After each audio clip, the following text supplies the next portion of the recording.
Hey guys, Miss Stanton here. Just doing a little video tutorial to take you through the task sheet for our feature article assignment. I think this is really important because for every assignment in high school you're getting a task sheet, and it's important that you're really understanding all aspects of it, more than just the purpose and the task.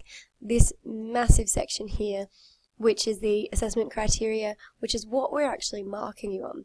So I wanted to take some time so you understand the different aspects that you're being graded on, because when we give you an A or a B or a C, it's not just about the content you're putting there, and it's not just about how well you write. There's really specific things we have in mind when we're giving that grade. So for each task you should try and take the time to understand these performance standards, so you make sure that you're meeting all the requirements. So I want to go through them and put them in the context of this task. I'll start at the bottom here. This first one is basically just spelling, punctuation, grammar. And the difference between an excellent and a satisfactory, if you're wondering why you might have only achieved a C, that's just having errors in this. So, having those run-on sentences or comma splices that we've talked about. So, using your punctuation incorrectly, having capitals where they don't belong, not including the conjunctions where they should be, things like that. Whereas the excellent piece will really have a wide variety of use, punctuation use. So things like semicolons or colons or dashes where relevant. All spelling is accurate, all grammar is correct, not swapping between past and present tense, being really consistent and smooth throughout your writing. So that's what that one's looking at. This next content descriptor is about creating texts that respond to issues and really showing a good understanding of the issue you're exploring.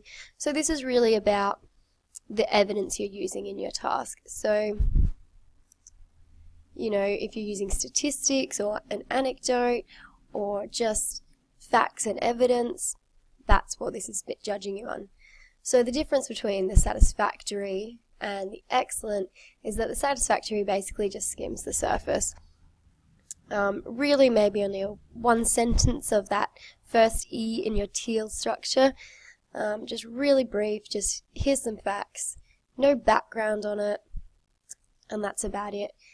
To move up to an excellent, you really want detail in these. So if you're giving me a quote from a specialist, you might say, Dr. Bowman of the University of Adelaide, specialising in alien studies, had this to say.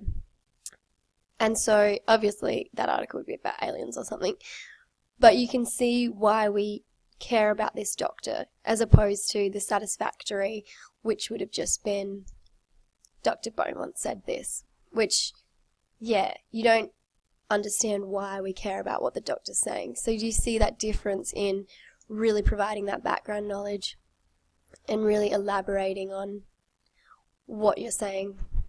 Same with other research, if you've got statistics, you could mention that the study was conducted at a certain place by a certain person and really just give that depth about why these statistics are trustworthy and significant, things like that. The next content descriptor is about your ability to show how different language features can change the way texts are viewed.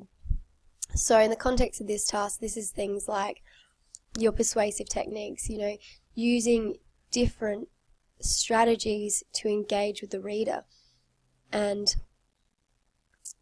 really connecting with the format or the purpose, which is to create the feature article. So when you're demonstrating at least 5 persuasive techniques, I can see that you have a good understanding of the way language and persuasion can be used to influence the reader and get across your point. When if you're only giving me 1 or 2 persuasive techniques, that's when you fall in the satisfactory level, because you're not showing great depth in understanding of language features. The next one is really similar, but just creating different levels of meaning, not so much about manipulating the audience. So this is things like just using a wide vocabulary and, implementing strategies like nominalization. So if we see nominalization and a good use of vocabulary, that's where you fall in the A band. If you're falling in satisfactory, it might be that it's really basic vocabulary. You're using the same word to explain something when there could be synonyms that you could be using to try and stretch that out and make it a bit more interesting. So things like that.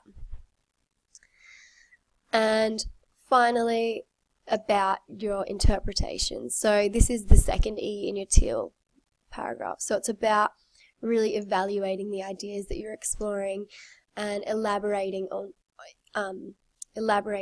what they mean in terms of your overall argument. So yeah, that's really about providing detail in that linking sentence. Keep bringing back everything you're discussing back to your overall argument, and that'll get you the A level. If you're only giving one sentence about what your evidence means in terms of that, that's when you fall into the satisfactory. The excellent will have a couple of sentences in that elaboration section of your Teal paragraphs and really show that you have a thorough understanding of how your evidence relates to your overall argument and what its significance is.